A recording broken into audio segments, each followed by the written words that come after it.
bismillah. rang muy wax li fi ne. ok bon Pawlish Mbaye nuyu naa la. waaw man duma leen fay.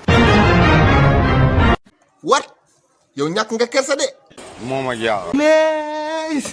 lan moo tax sax nga ne dooma fay. parce que li ngeen may laaj laa bëggul xam dara xaw ma ci dara. yow kay yaa bëgg a wax sa waxi dof mais kenn laajagul la fi dara. waaw loolu dafa leer.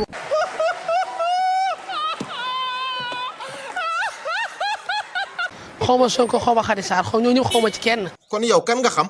sama bopp laa xam ak ni ma war a xewee. ah bon.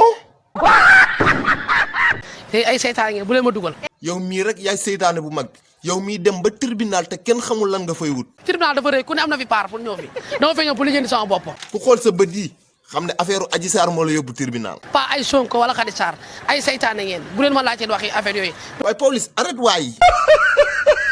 ngeen maa bëgg a jàppal wala ngeen bëgg maa xewil man jàpp ma bu leen ma laaj yow ay seytaane yu mag ngeen yéen lu soyoon te xam dama xam Khady Sarr wala dama xam Sonko.